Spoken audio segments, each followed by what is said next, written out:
महाभारत में सहदेव की कथा। सहदेव महाभारत के 5 पांडवों में सबसे छोटे थे और अपनी बुद्धिमत्ता, ज्योतिष ज्ञान और निष्ठा के लिए प्रसिद्ध थे। वे पांडु और उनकी दूसरी पत्नी माद्री के पुत्र थे। उनके जुड़वा भाई नकुल थे, जो उनके समान ही सुंदर, विनम्र और कुशल योद्धा थे। सहदेव का जन्म अश्विनी कुमारों के आशीर्वाद से हुआ था, इसलिए वे चिकित्सा, घुड़सवारी और युद्धकला में निपुण थे। सहदेव की विशेषताएं। 1. महाज्ञानी और ज्योतिषविद। सहदेव को भविष्य देखने की क्षमता प्राप्त थी।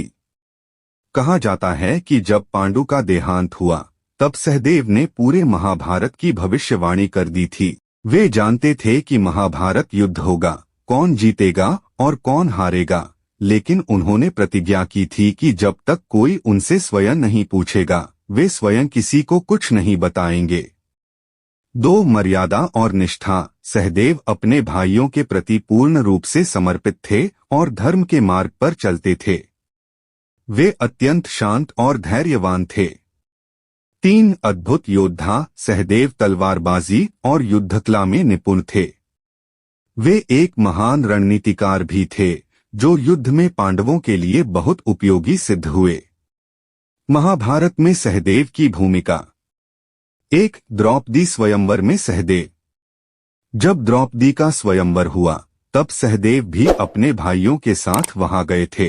हालांकि धनुष उठाने और लक्ष्य भेदने की कठिन परीक्षा को सिर्फ अर्जुन ही पूरा कर सके, जिसके कारण द्रौपदी ने उन्हें अपना वर चुना। 2. द्यूत क्रीड़ा, जुआ और वनवास।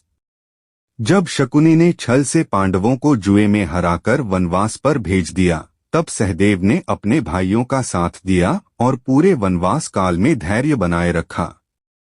उन्होंने अपने ज्ञान और विवेक से पांडवों की सहायता की और कठिन परिस्थितियों में समाधान सुझाए। 3. अज्ञातवास में सहदेव। अज्ञातवास के दौरान पांडवों को अपनी पहचान छिपाकर 1 वर्ष बिताना था। इस दौरान सहदेव ने राजा विराट की गौशाला के प्रमुख के रूप में कार्य किया और अपनी पहचान गुप्त रखी। वे इस भूमिका में पूरी तरह समर्पित रहे और सफलतापूर्वक अज्ञातवास पूरा किया। 4. कुरुक्षेत्र युद्ध में योगदान। कौरव सेना के विरुद्ध वीरता। सहदेव ने युद्ध में कई महत्वपूर्ण योद्धाओं का सामना किया और उन्हें पराजित किया। शकुनी का वध। सहदेव को शकुनी से विशेष द्वेष था, क्योंकि उसने जुए में छल करके पांडवों को वनवास भेजने का षड्यंत्र किया था। उन्होंने कुरुक्षेत्र युद्ध में शकुनी को मारकर अपना प्रतिशोध पूरा किया।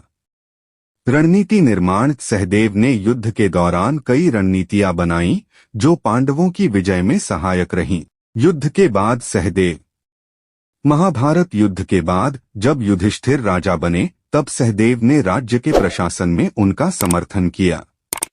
वे न्याय और धर्म के मार्ग पर चलते रहे और अपने भाइयों के साथ राजकार्य संभाला। स्वर्गारोहण। महाप्रयाण में सहदेव का अंत।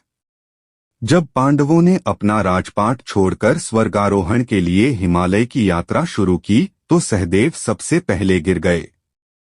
इसका कारण यह बताया जाता है कि वे अपने ज्ञान पर अत्यधिक गर्व करने लगे थे और यही अहंकार उनके पतन का कारण बना।